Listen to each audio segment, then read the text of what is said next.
Should we start?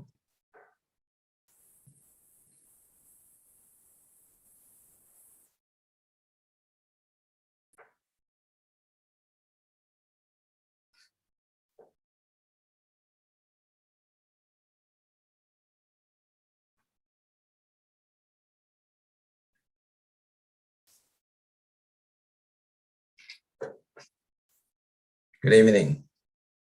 Can you hear me? Yes, we can hear you. Please start. Thank you. Thank you. Thank you, everybody. This is the CCACC's Career Development Workshop.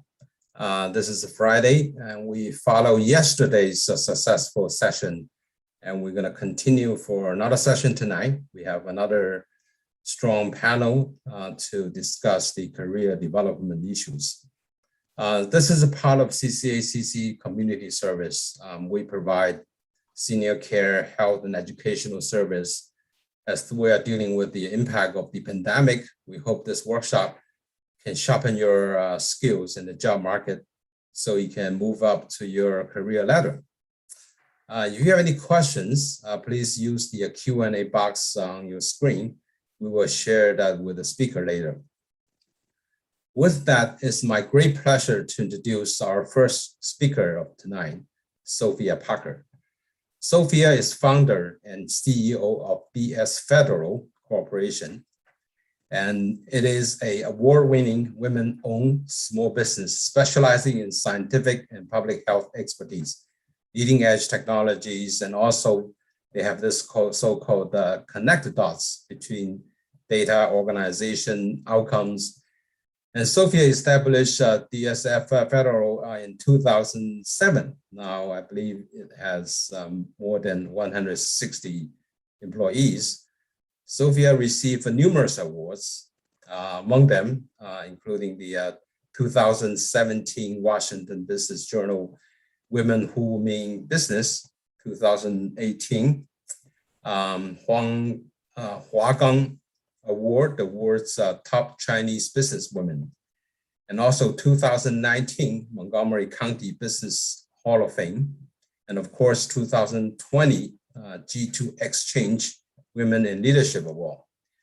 Before I give Sophia the microphone, I want to mention that Sophia is author of her book called Alchemy of Hope. I think everyone should read this book because it is very inspirational. About herself, growing up in an orphanage, raised her brothers and sister, fighting the hardship to get the best education, and now becomes one of the most successful women CEO running this big company. Sophia, the stage is yours. Thank you so much for the wonderful introduction. I have to thank CCACC for hosting this career fair. We actually are the beneficiary of this event. We have hired numerous young people into our company through the job fair. Just the last job fair we held at CCACC, I think we hired 4 people, and I think they're all still with us. And the interesting about the last hiring from CCACC's job fair is that not all candidates or folks who hire from the career fair are Chinese. We hired, of the 4, we hired 1 Filipino, 1 Indian, and 2 Chinese. So this is a wonderful event, and we're very happy to participate. And also I have a long history with CCACC, and I admire what you do so much, so what you have done for the community. So I'm very, very honored to be affiliated with CCACC. Today, my staff congratulated me for my 14th anniversary with DS Federal. So 14 years ago, I registered a company. We are very blessed during the pandemic here. And I think living in this area, our impact, especially with the job market being broadened because of pandemic, that young people, you can apply for jobs outside of this area, and you can do your work. You can do your work regardless of your physical location. And I know a lot of young people in the last 2 years, you have traveled and you have tried to live in different cities. And I think that's wonderful. And there are many new good things coming out of the pandemic, not all negative. One thing that we must keep in mind is the only thing that's constant is change, right? Change is always for the better. So you need to be optimistic. And what you do, what you learned from the education you get in this area, it's top notch. It puts you on the cream of the top, and it puts you on a very good outcome of your career path. So you must choose wisely, and you must broaden your view and your scope. I know this is a career job event, so I want to focus on helping you to position yourself for the best career. Because my background is in government contracting, I would say this is a very good stepping stone for you to get your first job and then move on to whatever that you feel is your calling. The good thing about working for the federal government and also working as a contractor is that the stress level is not that high and job is very stable. It allows you the opportunity to continue to learn, take classes from worldwide, wherever you want to learn, whatever topic that interests you. And you will have the opportunity to and learn from the job and also study.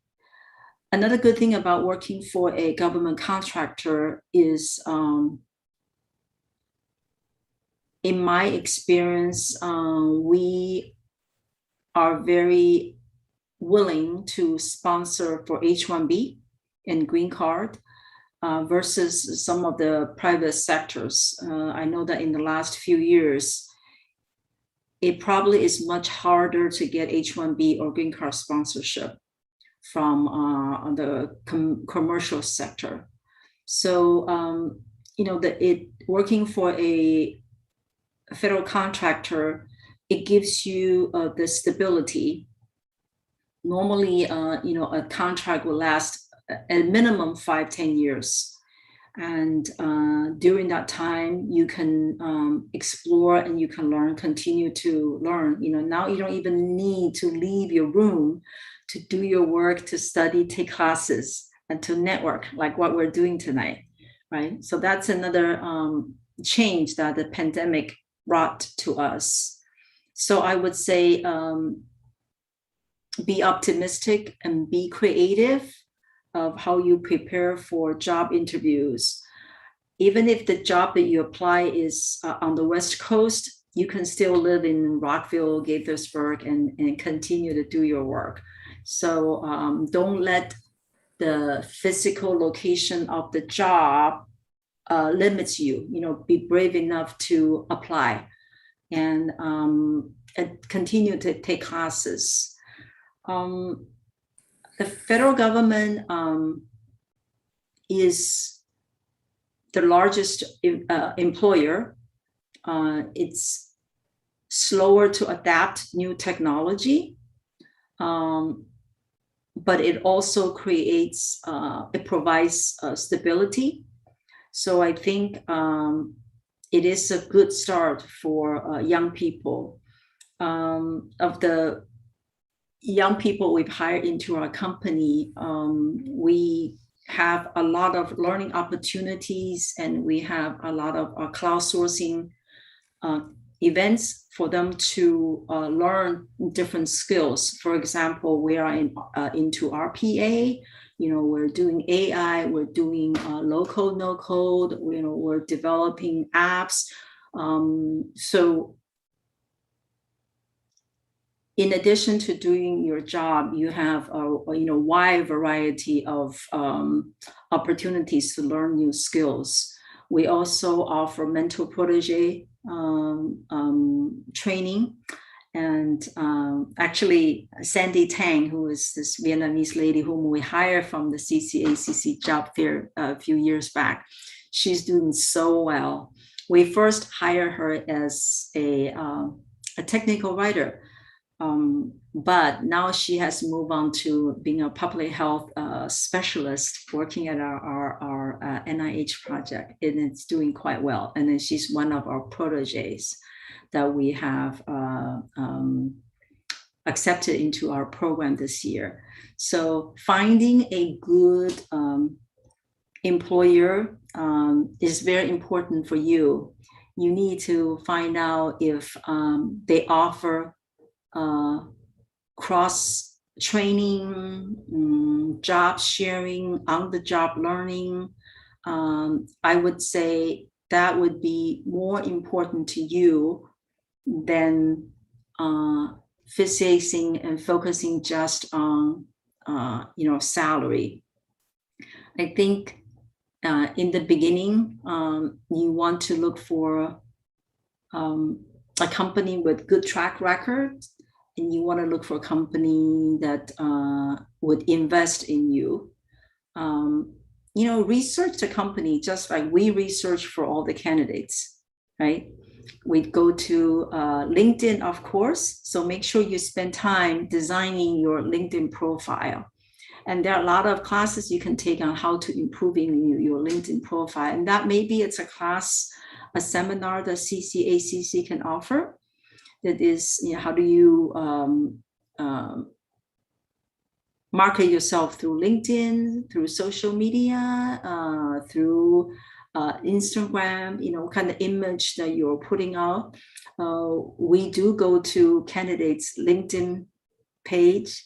We do look at their social media. We do look at their Facebook and Instagram. And so you should also go to the company's website, Google the company and look at their the stability and, talk to people.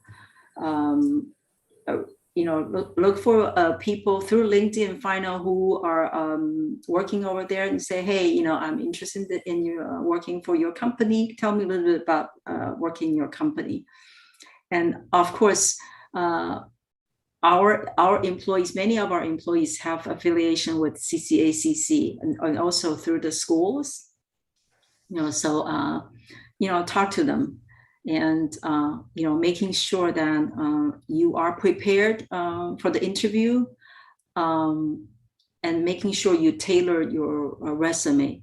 It does not take more than 5-10 minutes to tailor your resume, but I can spot, whether this person just give me a very generic resumes or if they've tailored their resume. They use the word we use on our website. For example, they notice our connecting the dots. These little detail shows me that you invested in it. And for the interviews that you are interested in or not, take 2 minutes to write a thank you note. Even if you don't want to do a physical note, through LinkedIn, send your interviewer a thank you note. It goes a long, long way. I've hired this wonderful marketing person into our company. It's a Ukrainian lady.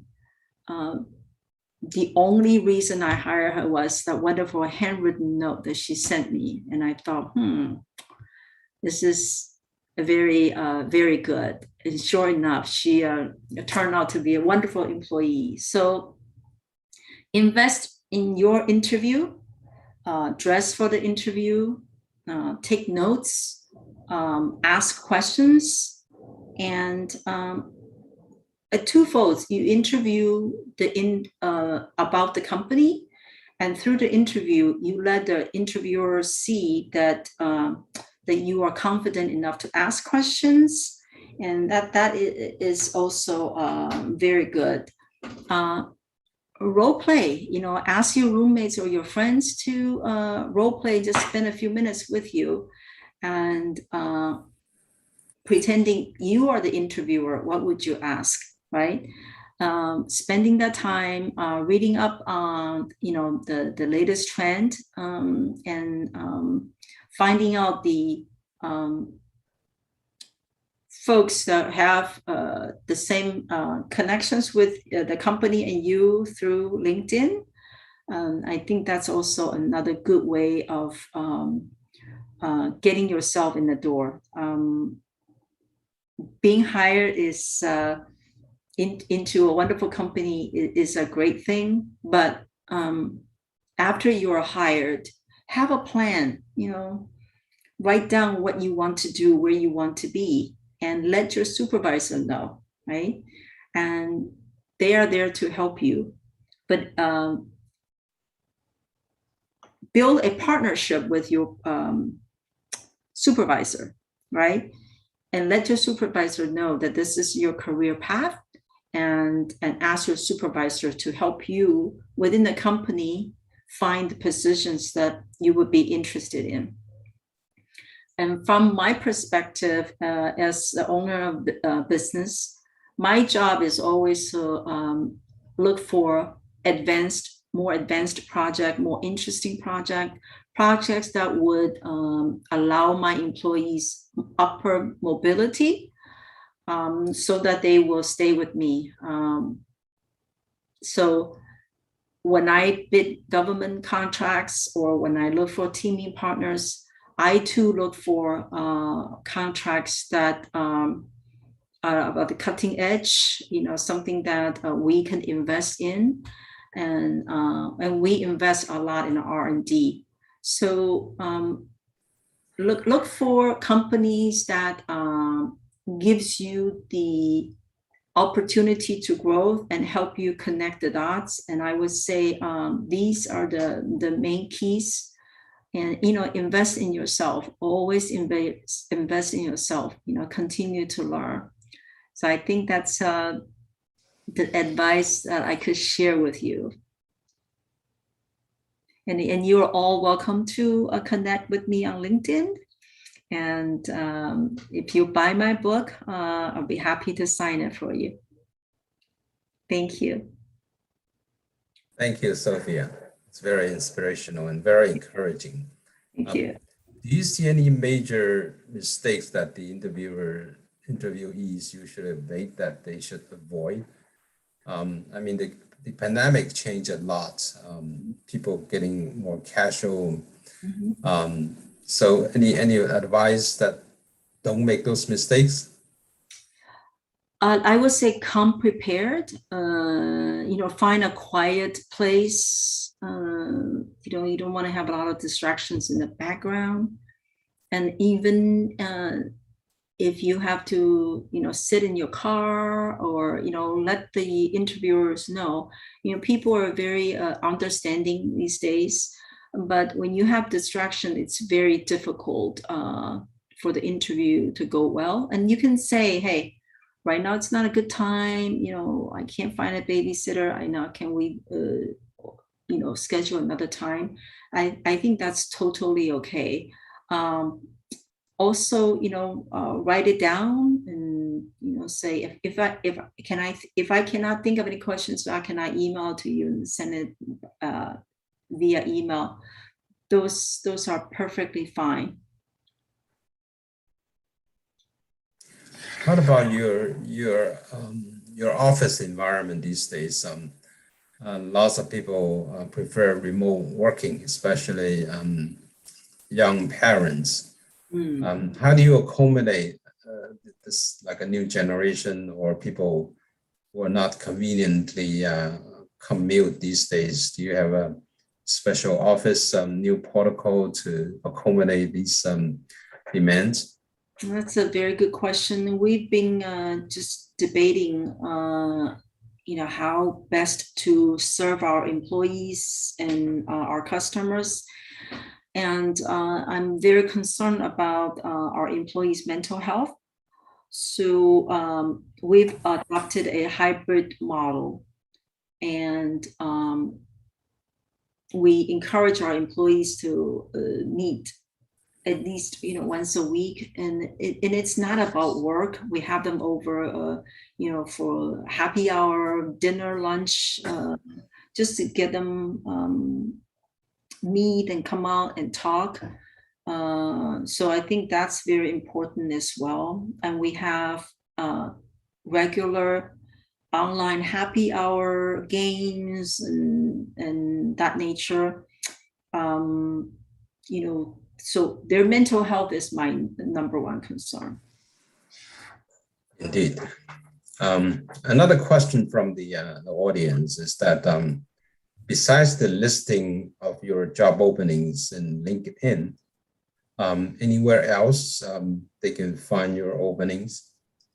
Of course, on our website, and we have often created jobs for employees. I will look at a resume and I will create a job. So if you don't find the job you want on our website or our LinkedIn page, still send in your resume, because we're very good at connecting the dots, right? I've hired people in as an editor, writer, and then 6 months later, when we discover, oh, they have talent in capture, or they're actually very organized. So we train them to become a proposal manager. So you never know. So don't let the job descriptions or job listing limit you.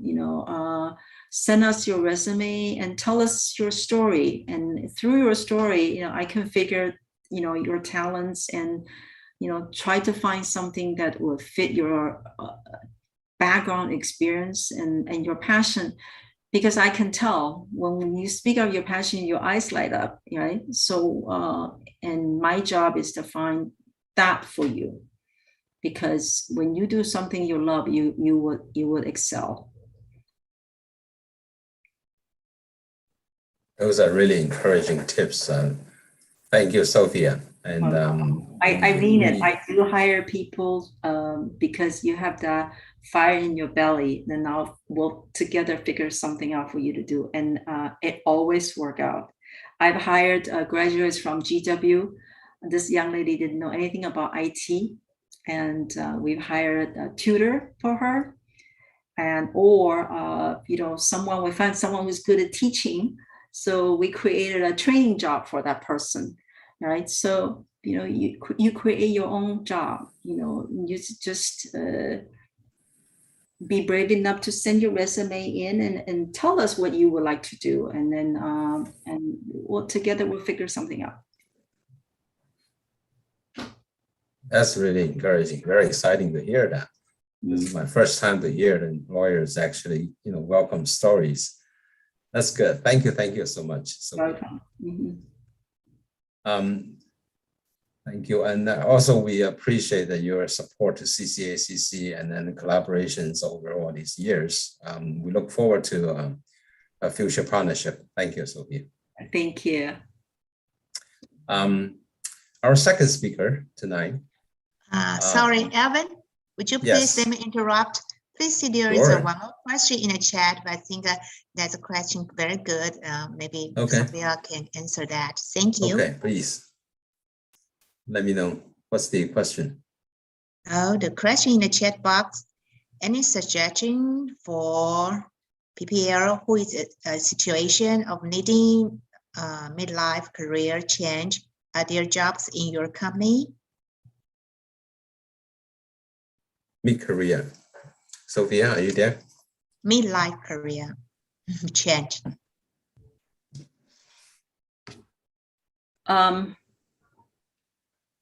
when I interview people, like I said, I care about your passion. I care about, your interest, right? We've often hired people with very limited experience, and then we will train the person into the job. So it really doesn't matter to me as to how you can find openings or jobs. Look in LinkedIn, look on our job opening, our website, but go a bit further, go to for example, maybe called hpds.gov or Buy USA, and then search. For example, if you are interested in working for DS Federal, it will show you all of our contracts, all of our customers, the type of jobs we have, right? Through there, you can have an idea of what type of talent we will need.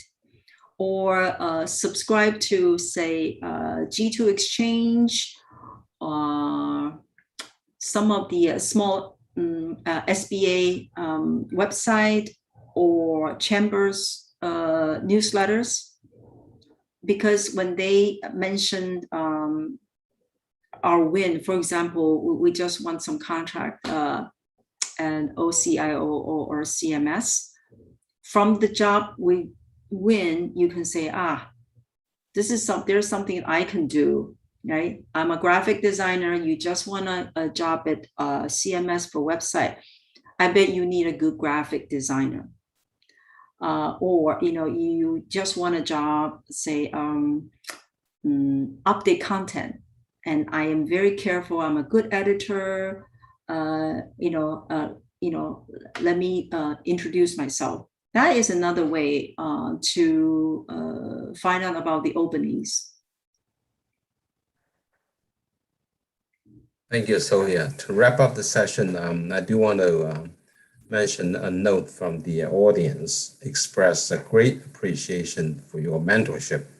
I believe this person was in your company and now move on to the federal agency with a very high position right now. So she just way.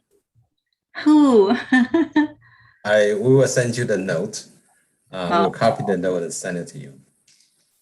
This is very nice. I'm sure there are lots of people like that. Thank you, Sophia. All right. One more question in the chat box. Okay. Let's take another one. No more? Yeah. Okay, I can read the question. I'm a screenwriter and make stories based on Chinese culture. How to establish a company? How to establish a company? Yes. Is this a company working for the federal government, or you can start a company anytime, right?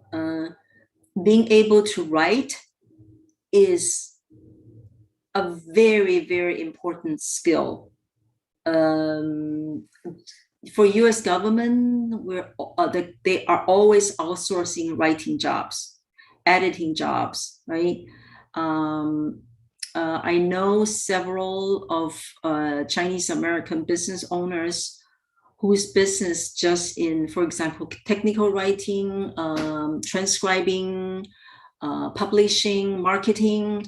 So Uncle Sam buys everything, okay? And there is a great demand for writers, and companies can write. So, you will do very well.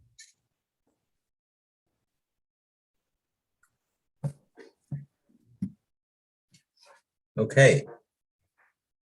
Thank you again. Let's move on to the second speaker tonight, a successful young professional in the public relations field. We all know the importance of having a good PR skill. And we actually had someone yesterday who was asking about the entertainment business. Hope you are in the audience tonight. Listen to our next speaker.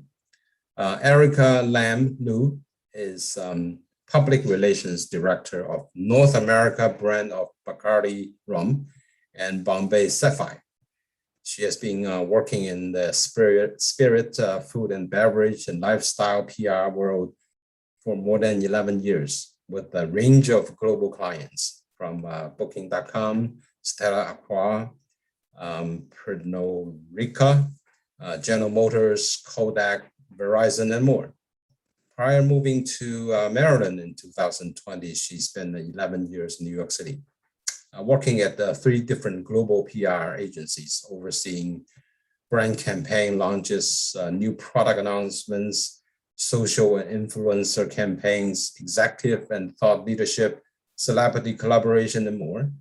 Prior to joining Bacardi, she worked for Stella Artois, leading the PR efforts for major brand campaigns, corporate social responsibility initiative with Matt Damon, and the brand's launch of Stella Artois cider innovation at the Kentucky Derby. Erika, take over the podium. Hi, thank you so much, Dr. Lam. I'm so excited to be here. Thank you to CCACC for inviting me. I am actually, thank you for sharing my PowerPoint. I can actually, you know, if I drive, I'll maneuver the PowerPoint if that's okay. All right, so give me 1 second. Okay, I think you should all be able to see this now. So I just wanted to, for those on the webinar, let you kind of see what my career trajectory is. And because in public relations, a lot of what you end up doing is you end up working at an agency, a PR agency, before you end up moving brand side. There's a couple instances where you're able to get a job on the brand side immediately. It is a little bit more difficult. So one of my first tips is obviously to start at a PR agency. And the benefit of working at a PR agency is that you really do work on a variety of clients, you have a range of roles and responsibilities, and you really learn the rigor of public relations. And then you can kind of commit to one industry, one vertical, and one brand. But I think that there is a huge benefit to being able to work at an agency on multiple clients, to be able to see what you like working for best before you pick a specialty area. So I think during the intro, you kind of learned my trajectory, but I started at Ketchum Public Relations in New York. They are a big global PR agency. New York is their North American headquarters. And I actually started doing consumer tech public relations. So I worked for Kodak back when Kodak was really big in the tech space. And then I actually moved to Pernod Ricard, which is the holding company for some of the spirits brands that you might be familiar with, like Absolute Vodka, Malibu Rum, Kahlua, and stuff like that. So that's when I really started to find my passion area, which is food and beverage and spirits. I spent 5 years at Ketchum working on spirits, and I actually hit a little bit of a plateau after working for 5 years at an agency. I felt like I did a lot of the spirits work and I wanted to branch out. And so when I moved to my next agency and I got my next job at Weber Shandwick, I actually purposefully went to Weber Shandwick to not work on spirits. So I went to work on Unilever brand. Unilever is the holding company for a lot of different CPG brands. But instead of working on one specific brand under Unilever, I worked on their corporate social responsibility initiative. So they, as a CPG brand, have a big initiative in recycling and making sure that their consumer product line is fully sustainable through the line. So I did that CSR initiative for a while. And then I actually happened to work on Mattel, the toy brand. So Barbie and Hot Wheels for a little bit. And I got to do toy public relations, which was really fun. You get to go to the toy fair, you meet journalists that review toys all day, and you really work on some really fun campaigns. And then Weber Shandwick actually won a really big piece of business with Anheuser-Busch. And so that's what Dr. Lam was referring to when I moved back into the spirits world, but this time not in liquor, but in beer. So I worked on Stella Artois for the last 3 years at Weber Shandwick, and I was doing everything from massive global campaigns to small product launches to having the brand show up in the influencer world. And this is actually about the time. So this was like midway point through my career. And in the 12 years, public relations has changed drastically. So if you're not familiar with the public relations world, PR is really earned media. So it's the articles that you read in magazines where a writer is kind of suggesting the 5 best workouts to try if you're trying to tone your body. It's the 5 granola bars that that have just hit the market that you should try. Those are all editorial media placements. They're not paid advertorial. So that's the difference between public relations and advertising. Advertising, you pay for the splashy ads and you pay for a certain article to look a certain way. But for earned media, it's all pitched, it's all purely editorial. So it's a lot more strategic and thoughtful, in my opinion, in my humble opinion. So that's how public relations started. So that's what I did for a lot of my time at Ketchum. It's half of what I did at my time at Weber Shandwick. But between Weber Shandwick and H&S is really when the digital world, the influencer world started to pick up steam. So everybody's on Instagram now. You follow different influencers and you see their recommendations. Influencer marketing blew up in the last 5 years and has become pretty much a core function in the marketing mix right now. And it has been wrapped into the public relations field. There are some specialty agencies that specialize in influencer marketing, but a lot of public relations agencies now dabble in influencer and digital marketing. So it's about the time that when I made the transition from Weber to H&S that I really started to hone in on my digital skills and all of the influencer marketing tactics. And all of that was actually, the interesting point is to go back to the start of my career, I didn't learn that at school. There was no such thing as influencer marketing when I was at BU. All of that was on the job learning. So I think one really key important thing, if you are looking to get into the marketing world, public relations, advertising, this world changes every few months and the rules change. What's allowed and not allowed based on the FTC is all changing by the month. So you really have to be super savvy and really up to date on the news. You have to be a really hungry person to just engulf culture and be into that.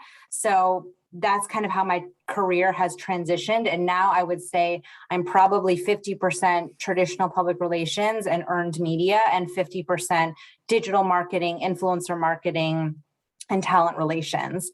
And through H&S is actually how I got my role now at Bacardi. Bacardi Limited as a holding company is actually the holding company for Bacardi Rum, Grey Goose, Patron Tequila. They are a very big holding company, but my specialty area, like Dr. Lam said, is Bacardi Rum and Bombay Sapphire, which is a gin. So like I said, my role really spans a lot of things now at this point, not just traditional public relations, but very much in the digital world as well. So the next couple slides just kind of go over exactly what PR was. What I started doing was just kind of this. And then this is now what a lot of public relations personnel you have to know. And not to say you have to be an expert right away, but it's something that you should be interested in learning and staying in tune with. So there has been I've been at Bacardi for less than a year, but in my time working at H&S as Bacardi's agency person and now moving brand side, I've been very fortunate to work on some very amazing campaigns on the public relations side. And I did want to share one campaign with you guys. It is Friday evening. So I thought that some fun music and a fun campaign video would get everyone in the mood. So if you give me 1 second, I will share this with you guys.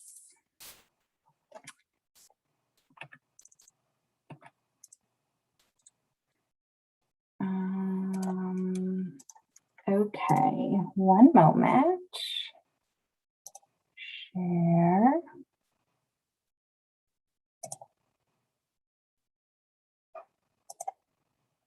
Okay, and you can see this, I hope.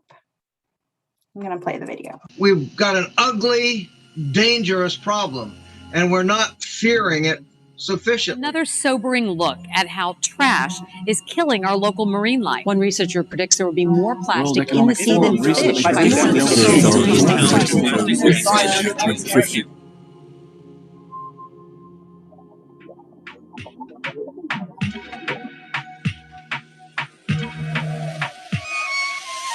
Siempre hot, siempre picante. Si te talqueo yo no creo que aguante. Siempre hot y hasta arrogante. Tu novio me ve y se le cambia el semblante. Todos se mueren por probar de mi veneno. Y lo que quiero es mío aunque sea ajeno. Hasta en arroba por mi figura quieren conmigo. This vinyl is all made out of recycled plastic, guys. For real, for real. Like it makes me excited. So cheers to you. Future doesn't suck. Bacardi, big up and love this. Stop! I really like this. I think it's smart. This is mine. It's something else. This is something else. That is crazy good.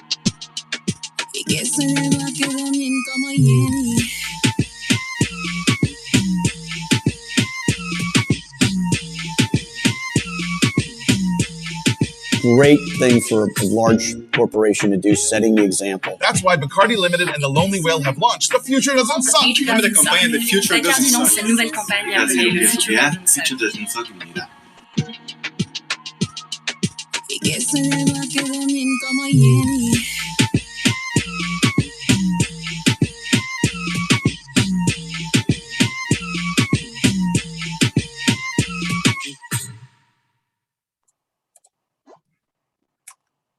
All right. So that was one of my favorite campaigns that I have worked on in the last few years. It is something that is very special. Plastic straws, ocean conservation is very important for Bacardi. So being able to come up with an idea, a very simple idea to turn plastic straws into a vinyl record that is actually sold to consumers to benefit the nonprofit that we were working with. Purely a PR story. All of the headlines that you read, whether it was Forbes, Fast Company, Fox, all of that is public relations. We pitched it to the journalists. They loved the story. They loved all the assets that we had, the photos and the videos that we had to share, and they wrote about it. And so that's what it makes, I think, my job so rewarding, is that the stories we get to tell, and then the way the journalists interpret it in their own editorial way, and to see your work come to life and shared in such a beautiful way from other journalists is really what makes my job so rewarding. So that was one of my favorite campaigns, and I hope it does inspire you guys to get into PR and marketing. That's all I got. Thank you, Erika. Nice job. I'm so pleased to see the younger generation are creating things for the environment, for the climate, all those things we should care about, and then we made mistakes in the past. We should certainly correct those. Almost everybody has. Let me ask you a question. Almost everybody is using a cell phone. They're on social media all the time. How can they sort of accumulate, if they want to get into your business, how can they start with that kind of a day-to-day, minute-to-minute using the cell phone, social media skills, and then how do they accumulate those experience and go to be more useful to society, to the environment, to the big corporation or small corporations? How do you, what kind of advice you give to them? So I actually think and I tell this to people that I've interviewed in the past too, is really to bring your whole self to your interview. And I think when you work when you're applying for an agency job, or even if you're applying for a brand side job, what makes people so valuable is not just your core skill set, because all of that stuff can be learned on the job, through training, through internships, etc. But what makes you really different and will stand out is your interests and your skill set outside of kind of the traditional check the boxes skill sets. So like, for example, I'm personally very interested in the beauty world. It has nothing to do with alcohol or food and beverage or spirits, but because I love the beauty industry and I follow a lot of influencers and a lot of different brands and what they're doing, I learn what they're doing and I apply it to my industry and my job. And I think that's what makes you special, is to be able to come to an interview and say, yes, I can learn, I can do the things that are in this job description, but what might set me apart from other candidates that you're interviewing are these outside interests of mine and all of the ways that that industry or that interest or that skill set can feed in and make your company and make your brand better. So I think being authentic about what you actually enjoy, like if you're a gamer and you love games and you love streaming, that is the future of marketing too. Twitch, Discord, all of those new platforms, you should be proud to be, you know, an expert at those different streaming things. I'm obviously not an expert at any of those. So if you are, that brings so much to the table, because the core team that you're interviewing with might not have that skill set. So if you're bringing that to the table, that's a huge asset to them. Another question from the audience. How did you decide to pursue PR marketing career? What did you study at Boston University? What skill sets are needed to have a successful PR marketing career? Did you have mentors? It's like 6 questions in one. Yes. So I knew I wanted to work in some form of writing field. And I actually, when I was applying for college, thought I wanted to do journalism. And then I realized that it was very hard to make money in journalism, transparently. So I strategically chose Boston University because I knew they had a big communications school and they had journalism as a major, but they also had public relations, advertising, and mass communications in that same school. So that if I felt like after 1 year of doing some prep journalism courses that I didn't want to do that, I could easily switch and not have to change universities altogether. So that was like my first step in that direction. And then I knew pretty soon after my first year of doing public relations that I wanted to do PR and not advertising. And it was kind of like what I was saying before when I personally value the editorial side and the working hard to get a journalist to understand and love your brand story that you're pitching and having them write about it. I think that personally is so fulfilling, to have somebody else see what you see in your brand and write about it beautifully. Versus advertising, it's very much a creative field where you are putting together an ad exactly how you want it, and then you pay to put it on TV or you pay to put it in a magazine. That for me just wasn't what I was personally interested in. And for them, I think one of the questions was like mentors growing up. I think the benefit also to starting at an agency and working on different accounts and different clients and working at a big agency, I was exposed to a lot of different people and a lot of different managers. So I had some good managers and I had some bad managers, but then at the end of the day, I was exposed to a lot of different people. And then being able to work at 3 different agencies and 3 different teams, at least, I was given a lot of opportunity to meet people. And I think networking is really where you will get, once you get in the door, that first job is what's going to get you your next job and your next job and your next job. I got my job at Weber Shandwick because of somebody at Ketchum, and I got my job at H&S because of somebody at Ketchum. And then I got my job at Bacardi because of my connection at H&S. So I think that's why in getting internships and getting your foot in the door at the beginning is super important, whether it's a small agency or a big agency. That experience and that exposure is going to lead you to the next.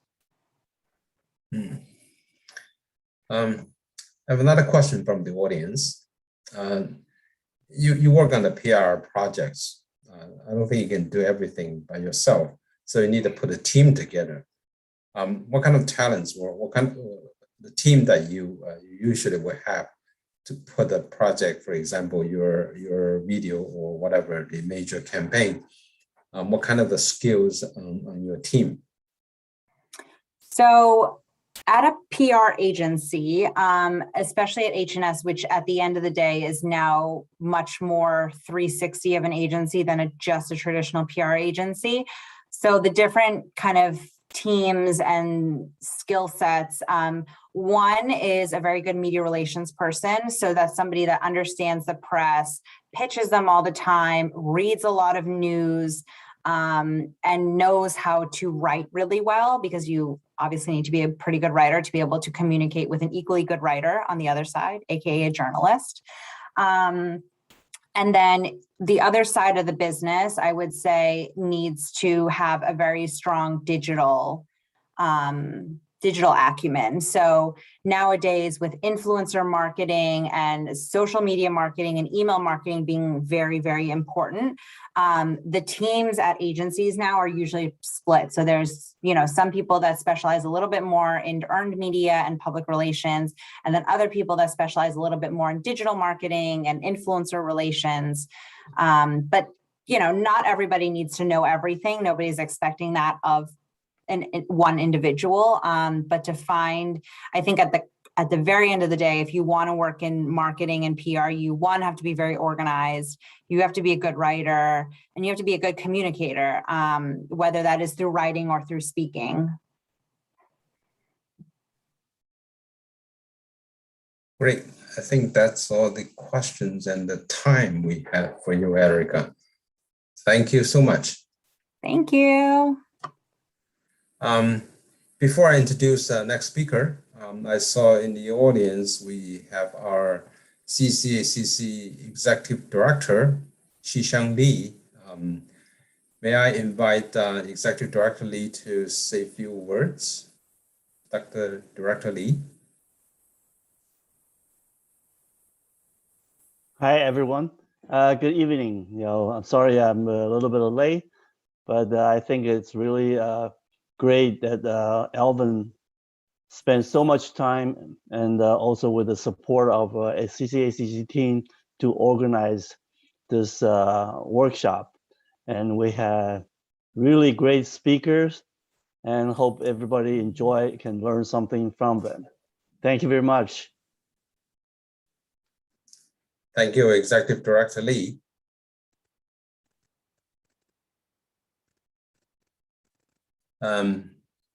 If I may, if Erika is still there, I just received a question, a quick question. Erika, are you still there? Yeah. Do you travel a lot for work? And if so, how would you describe those experiences? It always seemed fun to travel for work, your travel experience. Pre-COVID, I traveled a lot. When you're a junior, like just coming up in the agency world or in the PR world, you might not be first chosen to go on work trips. But there is a lot of, I did a lot of work travel, and I don't know if it may be the nature of the industry, like the spirits industry, but there was a lot of travel involved. I will say a good tip, speaking of travel and or location, maybe not so much now that post-COVID, not really post-COVID, but after COVID hit, New York is the #1 media market. It's where all the media houses are stationed and headquartered. All of the big PR agencies have stations in New York. So for me, coming up in the industry, I knew I had to be in New York, at least for like my sector of public relations. I think if you're doing government relations, healthcare public relations, that might be a little bit different. But to work in lifestyle, entertainment PR, sports PR, New York is really the hub of it all. So there were a lot of events that we staffed in New York. And if you don't live in New York, there might be a lot of travel to New York to be able to make that happen. But now in a post-COVID world, like Sophia was saying, they're pretty flexible about where you live. But they're starting, work travel is starting to pick back up again. I would say pre-COVID, I was probably traveling once every 2 months, at least, both domestically and internationally. And then now post-COVID, it's probably like once every few months. Okay, your travel trigger another question.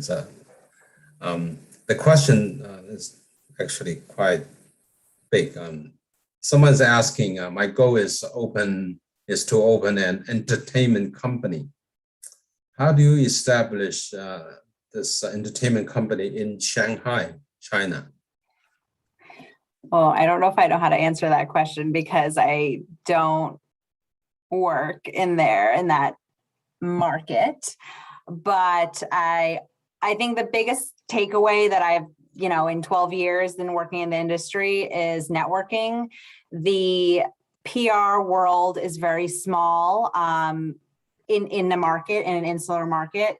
So in the US, the PR market is very small. The journalists that you work with, that network is also quite small. Everybody knows everybody. And the recycling of employees between agency happens all the time. So if you're looking to get into a market, networking is going to be your best bet. I think if you can get in with one, you can probably get in with the group. But it is going to take a lot of research to see who the big players are in the market and then networking from there. But I've never started my own company, so I don't actually know if that's a great answer. Okay, thank you so much, Erika. Our next speaker is from Foxconn. If you're using an iPhone, iPad, you're probably their customers. Robert Schlaeger served as a chief of staff to Foxconn Technology Group's vice chairman, Dr. J. Li.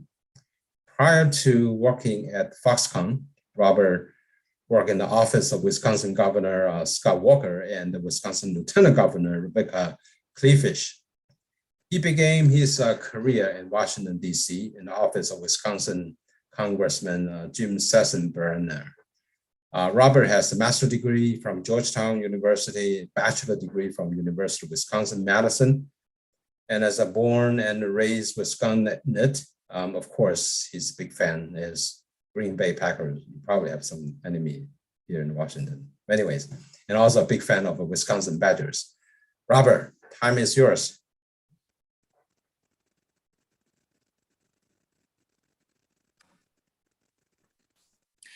Alvin, thank you very much for the generous introduction, and I'm very excited to be here this evening on behalf of Foxconn Technology Group's board member and vice chairman, Dr. Li, who is not able to be with us this evening, but has asked me to join you and your audience of young professionals, students, and mid-career professionals to certainly talk about a little bit of my journey, but also, and most importantly, get people excited about the opportunities that exist for various different career opportunities with Foxconn's presence in Wisconsin, to give everybody an overview of what is taking place with Foxconn in Wisconsin. And then my ultimate goal is to provide everyone a resource that if what I provide today and what I show is of interest, you have an access point in order to get in touch with the available positions that we are currently looking for to fill for Foxconn's current ongoing business operations in Wisconsin.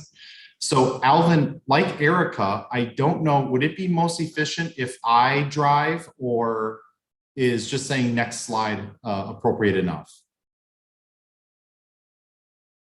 Li Fang, what do you think? Demi?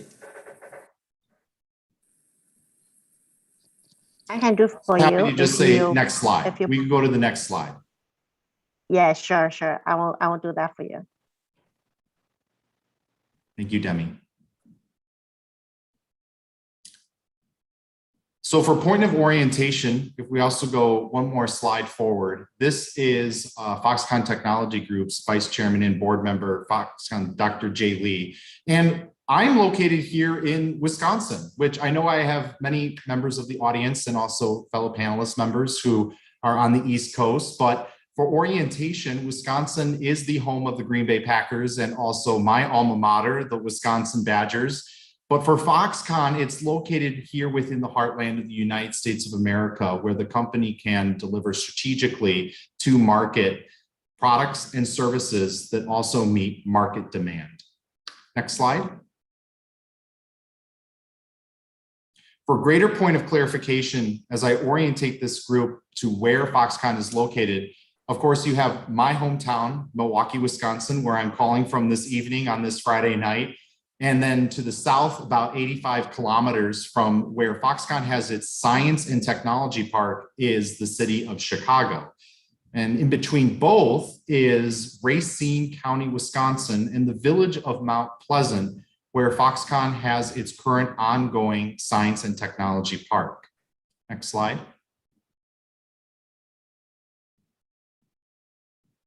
The next series of slides for the group is to orientate everyone to the size of the science and technology park that's in current existence and to show people particularly where we are located, and given the size and the generational growth that as the company and other like-minded manufacturers, investors, or businesses respond to market demand and call this science technology park home, I wanted to show that the park that's Foxconn Technology Group currently resides in Mount Pleasant, Wisconsin, is divided into 3 areas. And if Demi, you go to the next slide.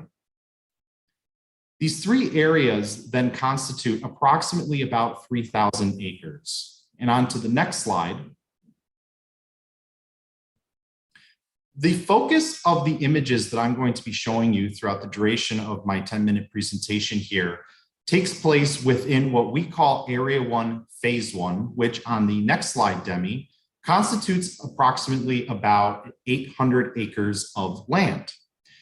And for the story of everyone who is listening in here today, the presence that Foxconn has in Wisconsin, if we start to go to the next slide, began in 2017 with groundbreaking that took place in the summer of 2018. And if we look now to the summer of 2018, this is a aerial footage of what certain areas of the park looked like at that time. And if we fast forward now to the summer of 2021 on the next slide, you'll begin to see the material transformation that has taken place here in a snapshot that is a 8-second time lapse of the amount of development that has taken place within this 800-acre plot of land that we again call Area 1, Phase 1, within this 3,000-acre science and technology park, beginning in November of 2017 up to just approximately about 2021. So if you click the space bar, it will begin then the 8-second time lapse.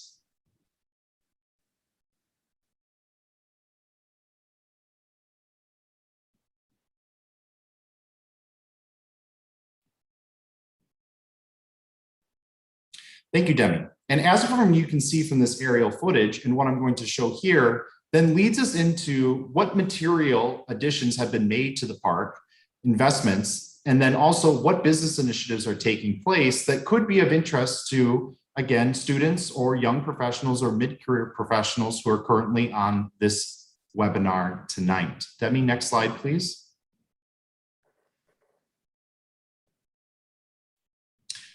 An image from the summer of 2021, you can see that there are now 4 facilities located within Foxconn Science and Technology Park.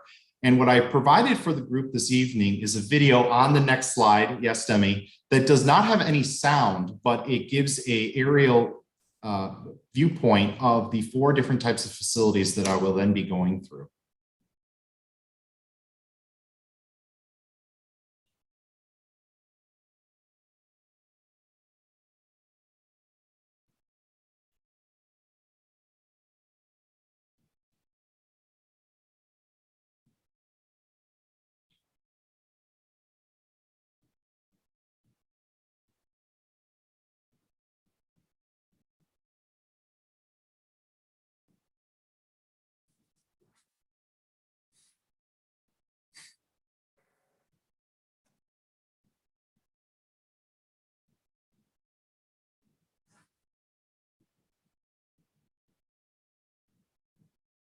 And moving forward with the presentation,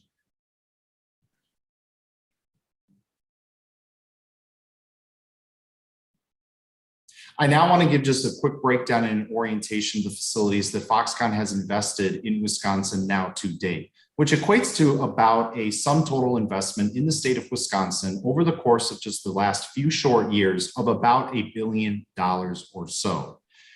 This facility here is Foxconn's largest facility. It's called the Advanced Manufacturing Facility, and it currently is at the center of our park where it stands ready in order to meet the company's business initiatives and 3+3 corporate initiative, which involve a various different form of different industrial pursuits with speed to market and also agility and flexibility. Next slide, please. Here are early photos that I took myself personally in December of 2020 of our 300,000 square foot smart manufacturing center, where currently operations are underway for the production of what we call data infrastructure hardware through surface mount technology lines. In this 21st century digital age, while so much of what we do is enabled by data infrastructure hardware, we have a blended amalgamation of both high-end engineer skill set professionals, but then also assembly line technicians who are working to deliver to market for our customers as a contract manufacturer, data infrastructure hardware, which in this invisible world, again, 21st century age, really truly empowers a lot of the things that we are able to do, even this call that we are having here today. Next slide. This here is another recent addition to the park, a ribbon cutting ceremony that took place in May of this calendar year, and it's what we call our high performance computing data center globe. Within the globe is where we house staff. It's also where we house our network operations center, where Foxconn employees can control and manage the awesome amount of computing power that can be generated as this smaller data center campus grows, as we drive business to render services for high computing data center services to customers. But also,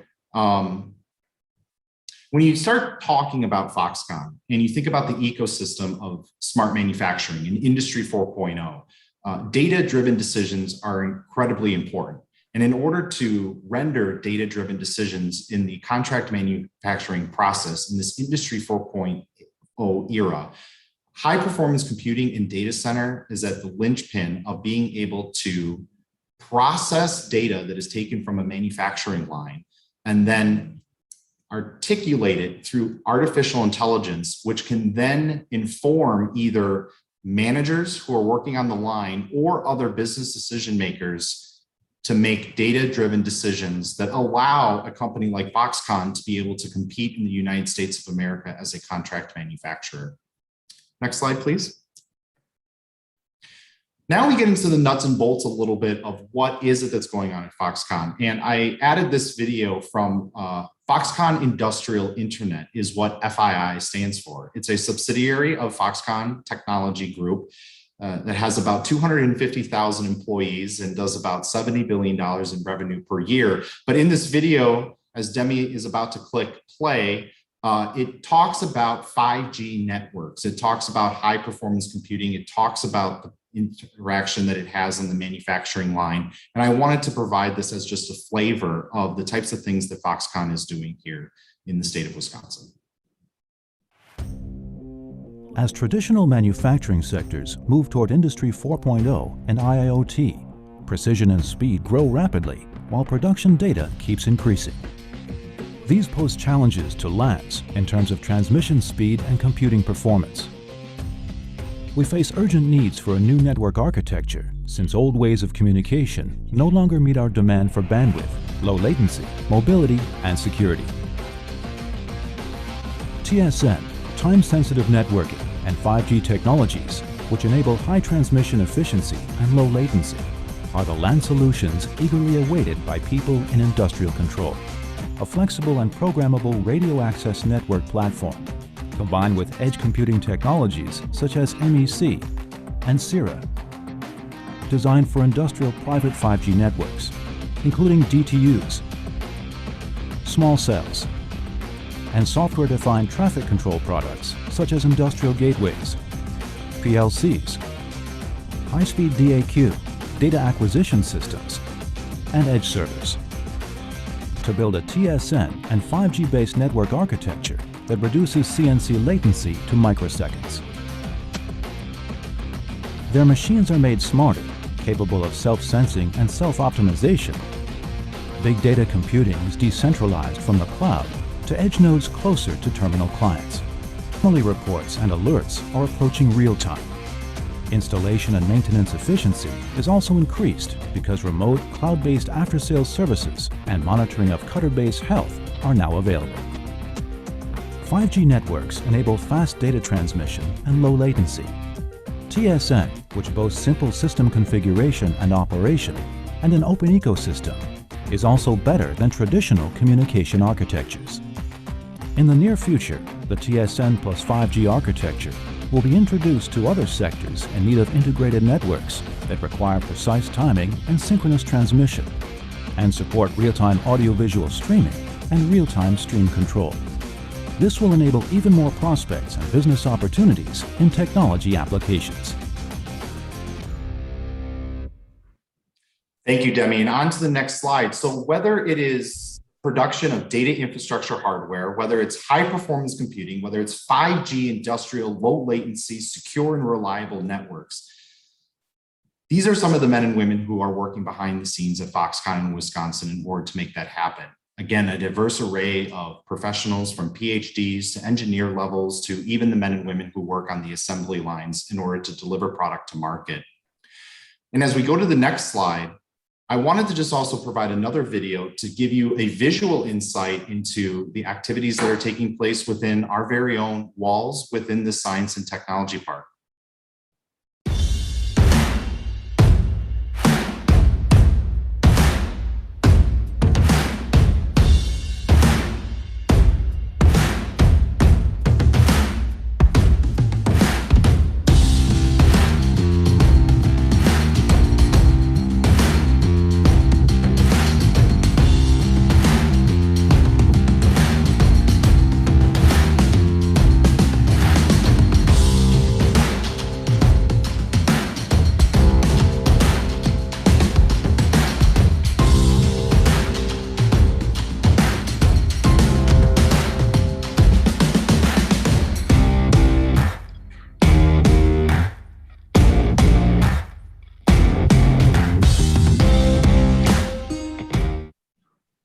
So of course that video has a little bit of a recruiting theme to it, but in the spirit of the audience who's with us today, if these are things or if these are images that seem of interest to you, this is going to lead into the last part of the presentation, whereby I want to provide everyone a access window to explore the positions that are available at Foxconn here in Wisconsin and to encourage people to apply. Trust me, the winters in Wisconsin are not that bad. They can get cold, but it's something that we're very excited about, where even if, Demi, I want to do this in the interest of time, but if you could go to the next slide now, if you could go to the next slide. I do want to reserve time for questions and also remain on schedule. So if you go through this video to the next slide, please. Thank you. This shows how even this week we had a career fair.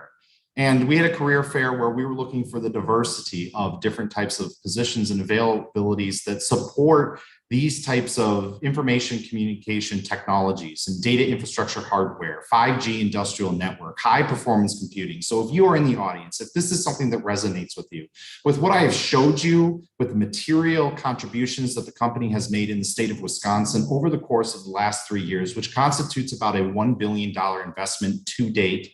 And as we continue to drive business, we can build buildings, we can hire more bodies. Take a look at that QR code in the lower right-hand corner.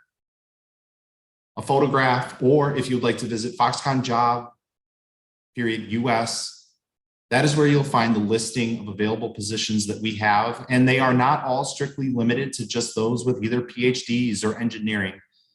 But for anybody who may be interested, please, I love the state of Wisconsin. It's a great place to call home, and we would welcome you to check it out and give it a look. So as I begin to conclude this, if we could move to the next slide, Demi.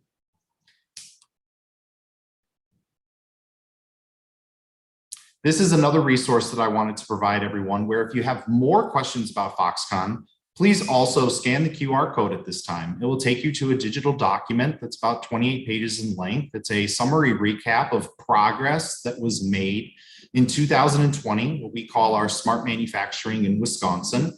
And it also touches upon some of the things that I addressed here in this 20-minute discussion, which is high performance computing, industrial artificial intelligence, 5G industrial network, and how these play into the ecosystem of smart manufacturing in this industry 4.0 age, where for Foxconn in Wisconsin, we are able to drive business by making data-driven decisions that then allow our tier one customers to want to do business with us. Because again, in this 21st century digital age, where data infrastructure hardware is such an integral part of our everyday lives, those types of products can be made here. It's being made by men and women who currently work at Foxconn, and it could very well be made by also you with your contribution. So on the next slide, I offer my gratitude.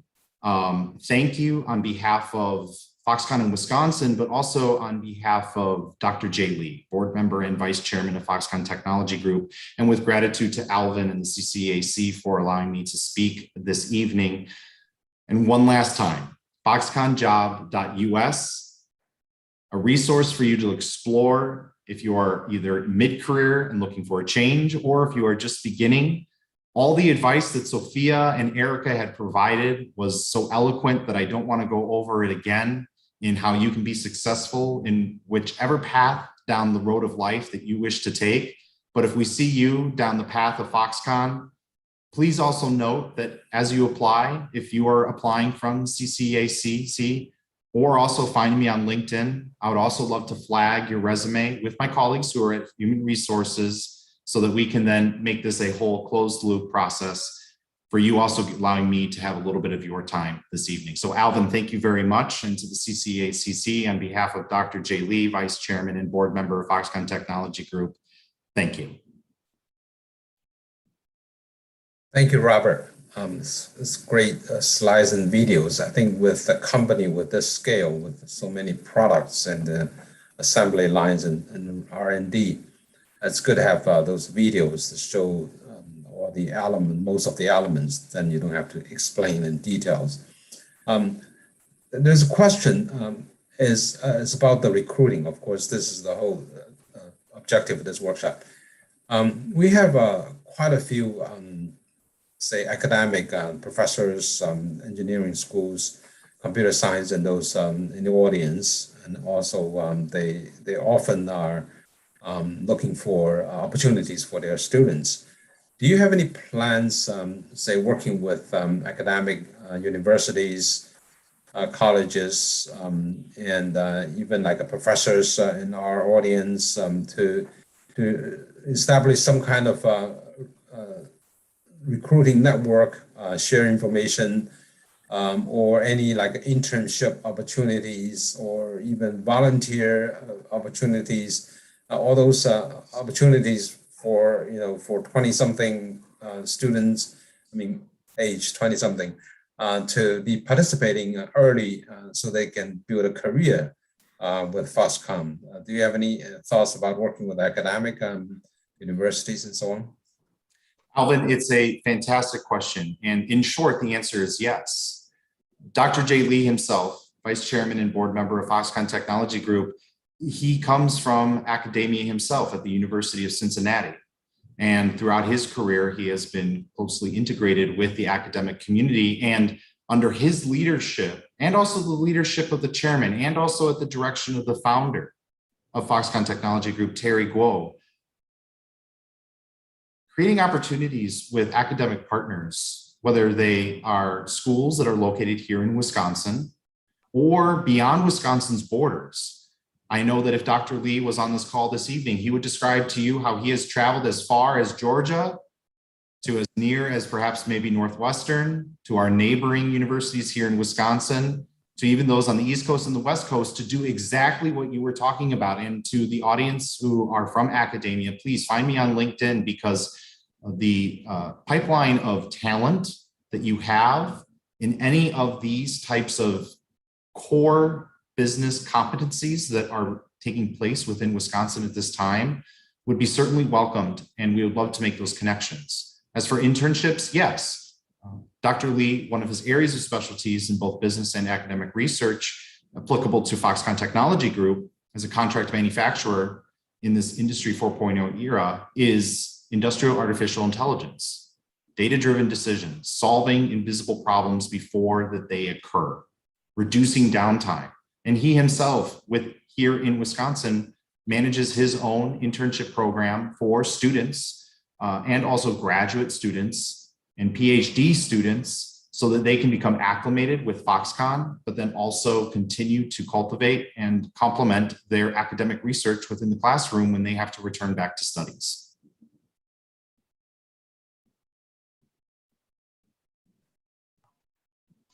Another question, Robert.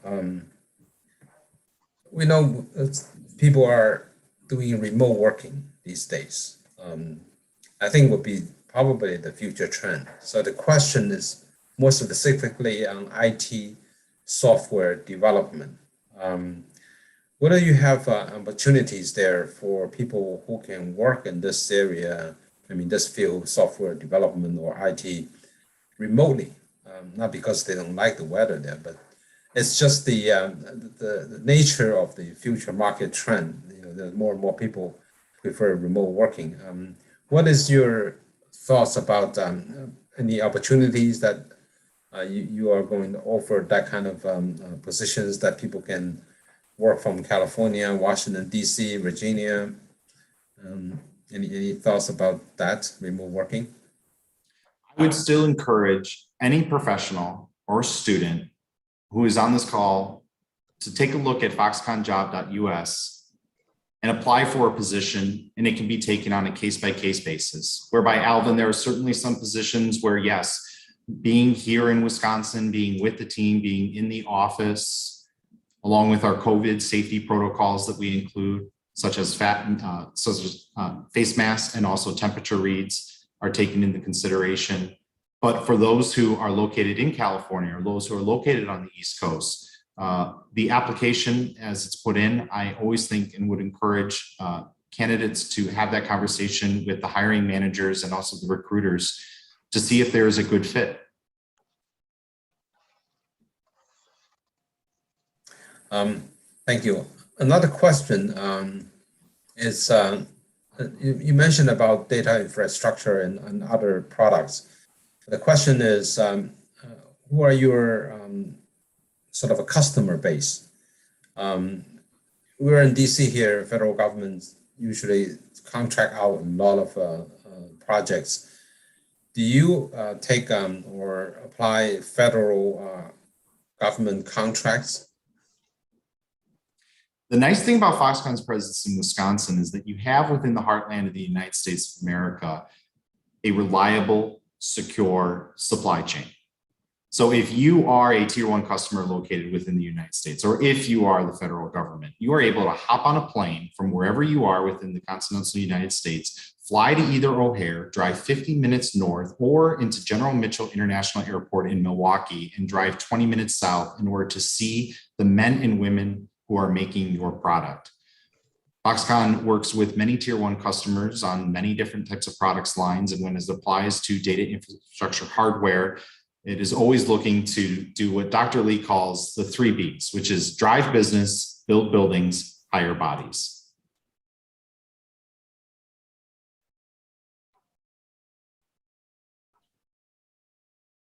Okay, I think that's all the time, as well as I don't see any more questions. So I want to thank you, Robert, for coming here tonight, Friday night. I appreciate that. And I'm glad it worked out. You're in Wisconsin right now, I believe, and then hopefully we can meet in person. And of course, I will connect you with the academic and universities here so they can start networking with you. I'm sure they are more skillful using the LinkedIn and other things to connect with you. And I hope that you have a very successful business development and very successful supply to the government and other private industry with your products. I think everybody appreciate that. Thank you for coming here tonight. Alvin, I reciprocate with gratitude for allowing us to be on with you this evening and look very much forward to those connections that can be made and quarterbacking them to the right people who can help also facilitate future relationships. Thank you. Great, thank you. Move on to the last speaker tonight, Mr. Kent Lin. Kent retired from Stanley Black & Decker. I think most of us know Black & Decker as appliances in the house and all materials and tools. He spent 37 years with Black & Decker, and later on, because they acquired Stanley, so it's called the Stanley Black & Decker. Before his retirement, Ken served as a vice president and general manager of Global Supply Management Asia. During his tenure over there, Ken was assigned to Asia 3 times since 1995. He had to build a strong and very competent source team in Asia to support the company's global manufacturing needs for components and sales of finished products. Ken received his master's degree in mechanical engineering from University of Maryland and MBA degree from Loyola University, Maryland. He also had a BS degree, Bachelor of Science degree in mechanical engineering from Chang University in Taiwan. Thank you for coming, Kent. We look forward to hearing your advice. Okay, thanks, Alvin. Once again, thanks CCACC and Alvin's invitation. What a wonderful workshop we have yesterday, today. We already listened to 7 speakers, range from the many industry and a lot of inspiration, the discussion, a lot of good Q&A. I guess this last one, my topics is trapped and passion during interview. So I want to give you the final boost so you can reach the goal line and find a job you desire. So that's move to next slide. Alvin already give you introduction of myself. So 37 years, I spent 21 years in Asia, 3 different times. And I have set up me and my team really set up a sourcing operation in Asia. We have office in China, Taiwan, Hong Kong, Macau, India, and also Vietnam, Thailand, Malaysia, and Korea. Our operation mainly do sourcing, quality, supply chain, finance, accounting, HR, a little bit engineering and IT. And so we have a total of 200 staff. We expand from like 30 some staff in 1998 until today 200. So you can imagine we hire a lot of people over the years. And so I accumulate a lot of the interview experience, and as an interviewer. So I want to share the experience with everybody. One is what are the traps, pitfalls during the interview? And the next is what I consider most critical factor of the interview, showing your passion. And a lot of time, that is my #1 criteria when I select the new staff. So let's move to the next slide. So traps during the interview. And if you would, this is really a voice from the interviewer. So it's my collection of my frustrations as an interviewer during over the years. So let's move to the next slide. I have a total of 5 traps you should avoid. The first one is beating around the bush, does not get to the point.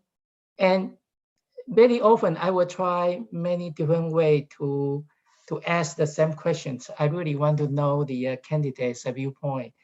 But if a candidate cannot get to it within the 3 minutes, I know he probably don't know, don't understand, didn't want to give up. But then after 3 minutes, I will move on to the next questions. And so this really get into a person really need to understand when to omit, not understand the question and so on. But let me share you with you an example. One candidate who after the interview write us a thank you note, and on the thank you note he acknowledged one question he did not do well, and he appreciate saying the your company really raised a question I should know, and so I'm now doing the research and study. And believe it or not, that question really is an important question and critical. But we recognize the person really recognize the issue. So when the next opportunity comes, we invite this person back for interview, and we give him the job offer, and he is doing very well with the company. So that is an example of, even though your interview didn't go well, but how do you convert the crisis to the opportunity? Writing a thank you note and then express the you really missed that. But the bottom line is this: when you encounter that type of question, admit you overlook the area, and say I make a note and thank you, and let's move on. So that's the first trap, beating around the bush. Second, providing the textbook answer only. In other words, the people don't relate to work experience and lack of the thought and opinions. But you might say, hey, I have a limited work experience. I just graduated from school. How would I do this? Remember this: in school, you do the project, and you do summer job, and you attend seminar. Those are the source of how you can relate it, and how you can express your opinion and your thought. So the bottom line is this: you want to make sure you be able to stand out from your competitor. When you answer every question your interviewer asks, textbook answer is all about the same, but then you want to do something more. So that's the second trap, providing textbooks answer only. So I give you the some thought. The third one is taking forever to reach an answer. The candidate probably is on the right track, but just on and on and on. And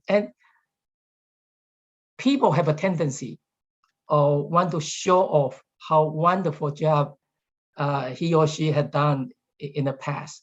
So he want to really say, hey, how wonderful I am. Me, myself, is an engineer. I know that feeling. I do that myself, but I keep remind me, I could remind myself, you really need to look at the situation, your audience. So the bottom line is this: you want to answer in clarity and brevity. And if your interviewer not clear, they will follow up the questions with a question. So important, clarity and brevity. And let's move on to the number 4 point. Number 4, next slide, please. Number 4 point is accent. Believe it or not, we all have an accent, especially when we outside the area we grew up. So first, we need to recognize that, and you can seek advice from your friends, your colleague, your professor, your classmate. So in Asia, I encounter a lot of the accent challenge, and I will try very hard to understand. But at the end, if I still don't understand it, how can I hire a person? So I have no choice. I have to reject that. And let me share with you my personal story. When I was interviewed for the job at Black & Decker, I went through the 4 interviews as an engineer. And the number 4 interview, they asked me, do you recognize you have a language, you have an accent issue? Yeah, I say I do. I just come to this country only a year and a half. My native language is Chinese, is Taiwanese, English is new to me, and I'm inputting video every day. So I recognize that, and I work on it. And so practice is important. But in case if your friend or family say, okay, your accent's really serious, guess what? There's a speech therapist specialist, speech therapy specialist. They can help you. Believe it or not, remember I mentioned to you my hiring the manager have a concern of my accent. So after a few years, I joined these therapy sections, a few sections, and I correct how I pronounce because of the position, our gesture here. Sometimes you need to make correction. So don't be shy and acknowledge, and then improve on it. And of course the for interview is a short period of time. So we need to I will explain a little bit later how you really jumpstart it. Number 5, let's move to the next page. No passion. Next slide, please. So if a person no passion, very low energy, low voice, now that automatically I reject the person. And for one reason, a person without the passion is not promotable. Even you bring him into the company, you couldn't find a good reason to promote him because he is so low energy, no passion. So I want to hire a person with a passion, but also want to have a long career with the company. So let me share you another story I have with the company. When I start my job at Black & Decker, I was doing the simulate engineering design. And later on, we want to simulate manufacturing process. So we want to hire a person. And one of the candidates we really like. So I asked a manufacturing manager to help me interview. So he come back to me say, hey, Ken, you know, this person is really a manufacturing guy, not a simulation guy. Do you know why? Because when I talk about manufacturing process, the light bulb is on. He is so passionate. He talk so excited. But when I talk about simulation, of course, this manager not know much about simulation. He feel this person is not as enthusiastic, is not excited. So he said, look, you can hire this person because do simulation need a strong manufacturing background. I'm pretty sure he can do a good simulation. So we hire this person.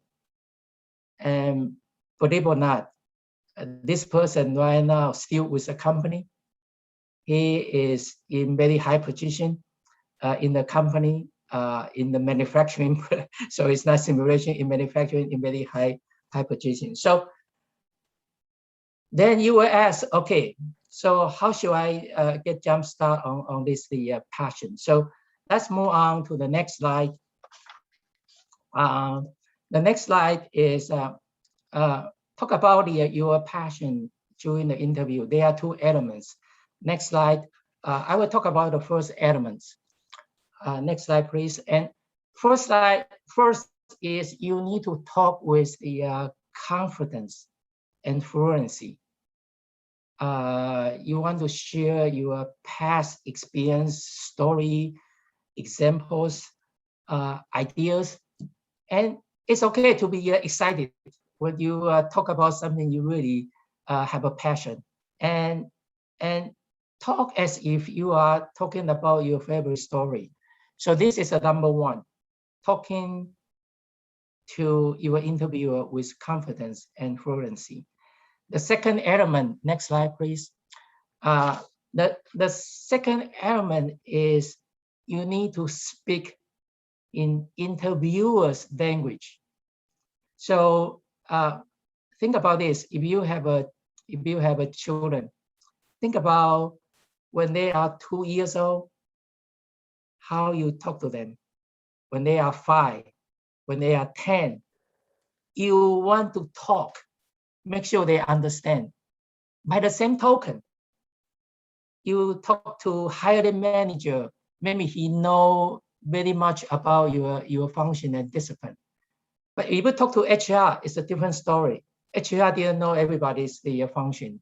So, and same thing, if the interviewer is a peers, if a leaders, they have all different understanding level. So you want to talk in a language they all understand, and so ensure your audience understand that. So for example, I'm a mechanical engineer, and I have a department, supply chain, finance, accounting, HR, IT.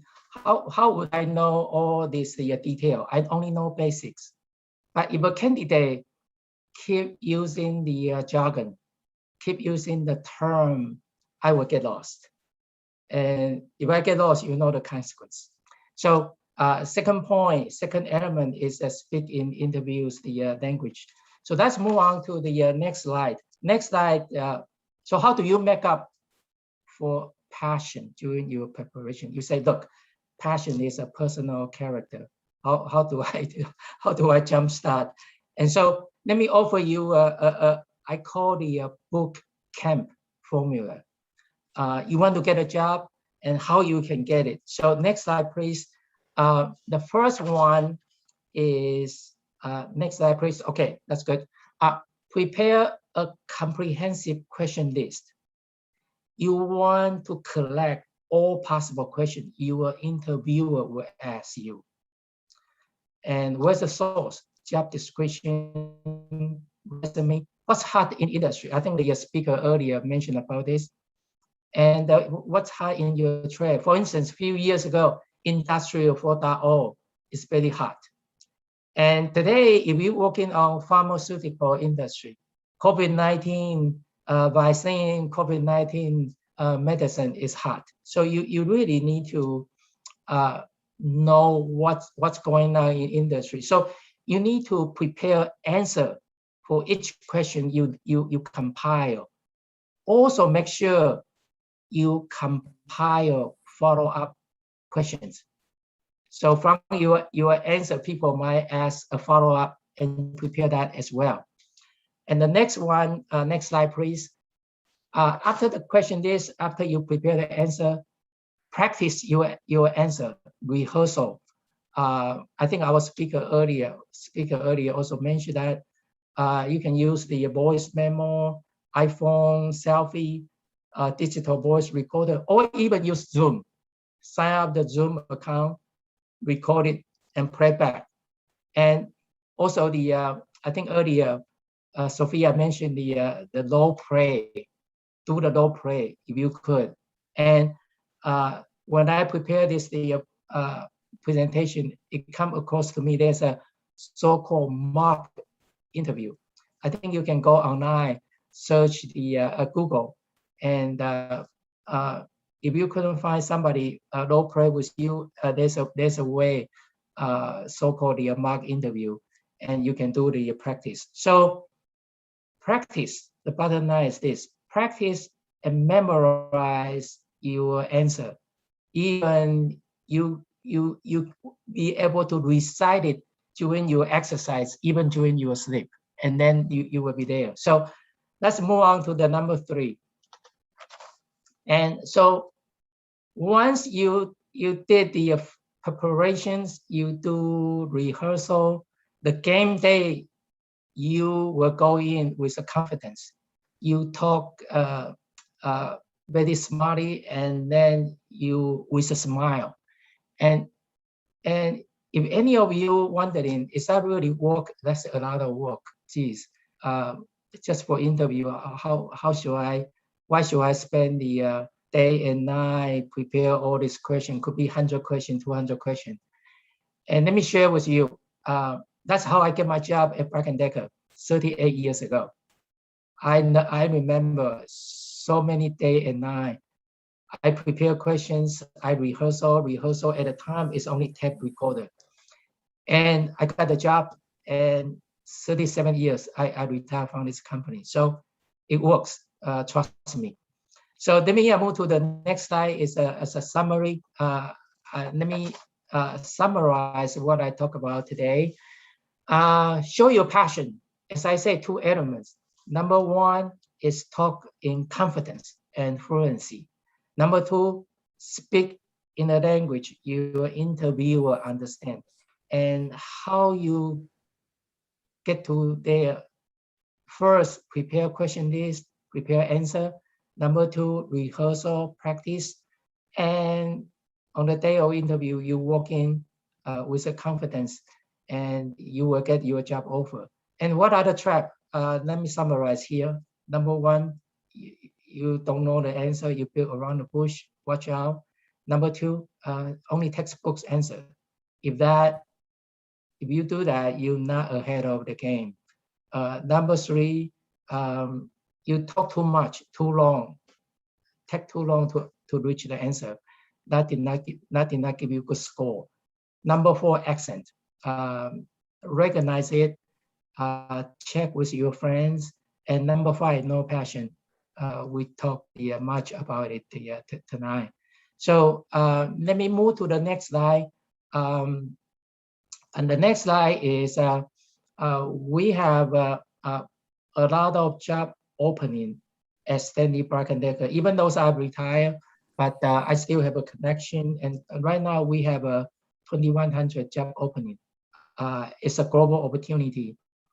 If you are interested in that, I have the URL link there. You can jot it down. You can do search. And the job is around the US, and also in Asia, in China, India, in Europe as well. So good luck on your job, the next job opportunity. And so that's conclude my presentation today. Thanks for the opportunity. Alvin? Thank you so much, Kent. I totally agree that passion is so important. Everybody like, a person with a passion. But I do want to ask, because about those people who are disadvantages.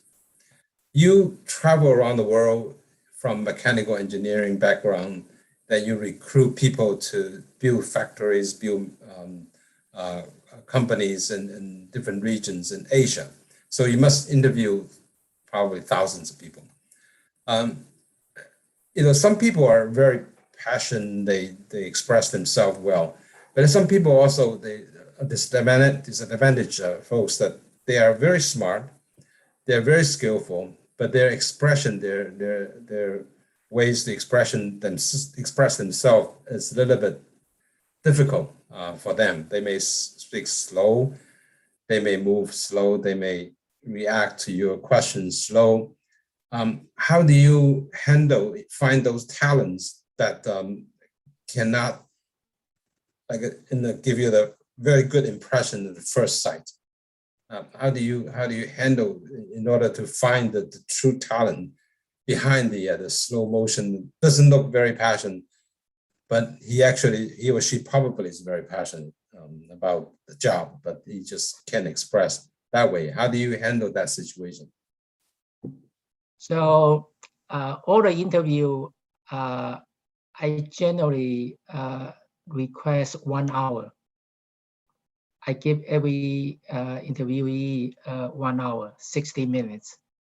And I believe everybody deserves a chance. So, of course, I mentioned I like a person with passion. When they talk, you can see they shake their hand. It's so excited. But to answer your question, when you ask 10 questions, 20 questions, and you get into the detail of this person's mind, of their background, and my challenge would be, if I hire this person, how, if really, to your point, this person really good, I really like it, I really like him or like her, then I will bring them on board, and we can train them. And but of course, it depends on the everybody's desire. Some people don't want to be a supervisor. Some people want to be an individual contributor. That's fine. As long as you do a good job, you contribute value to the company. Yesterday, speaker talked about the value. As long as you contribute the value to a company, as long as we can see he is a value creator, then we still can hire him. It will take us a longer time to develop the person.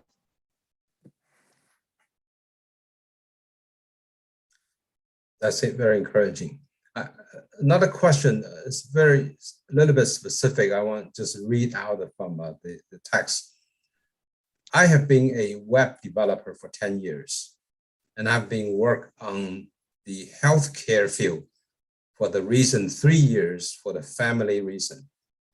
I am going to find an IT job soon. If the interviewers ask me about these 3 years, how should I answer this question? That means he moved out of the field for 3 years for family. He has to do that. And now he wants to get back to the IT field.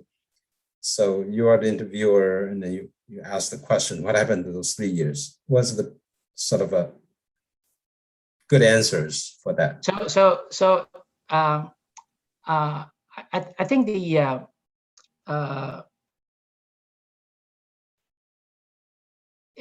I think there's a saying, there's a trace.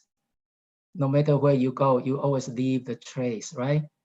And so when you do the interview, you want to convert what you did actually is an advantage for your future job. I would say, don't worry about the past, but if I interview, I really want to know what you were thinking about the futures, how you can take advantage of your past experience, and make sure you do a good job in your new position. But also, I would really like to know how much interest he have a new job, new position. A lot of time, a person really passionate, and before you get into the new area, new field, new discipline, you already do research. You know so much about it, and that's what I like. When it doesn't matter what you did in the past. And I just want to know I hire the right person and can do the right job, create the value again. Yeah, Alvin. Okay, and I have another challenging question to you. 37 years of your career. I'm sure you moved to different positions. Have any failed cases that you want this job, but you didn't get it. Can you sort of reasoning it, see why you didn't get a job, and then you probably practice, then you get it next time. Do you have any example of that you didn't get a job that you wanted? Okay. Believe or not, actually none. And here's my belief. If you do a good job on your current position, the next job will come to you. But what's that mean of doing a good job in your current position? You're not just doing good. You expand your current position. You make an influence. So let's say when somebody else do this job, he probably do a small stage job. But when I do my job, I will keep expanding my stage. As long as I don't touch somebody else's field. I feel every position I go to, I can keep expanding. So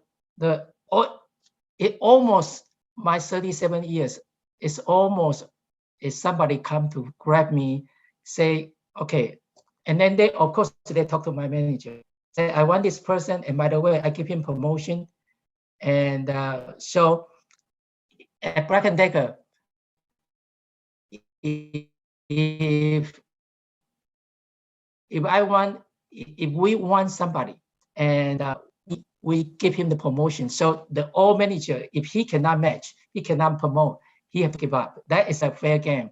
So this is the same question that somebody else asked me just a week ago, and my answer is really expand your stage. Of course, I think our speaker earlier mentioned you really want to know where you want to be. My answer is this. I don't necessarily look into myself, want to be a vice president or president, but I keep thinking of how I can expand myself so my company benefit. I can create more value to the company, back to this value creator. So company and some other people will appreciate that, and then they will grab you along the way to help their department. Alvin? Thank you so much. That's very, very helpful. The last question is a very good question to wrap up tonight's session. The question is that most of the audience and us are all Asian. People think Asians are not assertive enough. So how do you handle that kind of either impression, or how do we handle that? People don't think that Asians are assertive enough. How do we become more passionate, more assertive?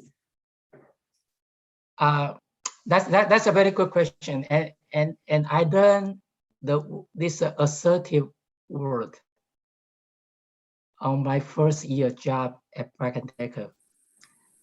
My hiring manager one day asked me, after I took my wife to the OBGYN because she's pregnant, and when we come back, and she asked, how did the doctor say? I said, what do you mean? I said, in Taiwan, we don't ask doctor. And so he wrote this assertive word for me. And he said, Kent, you want to work in US, you need to work on it.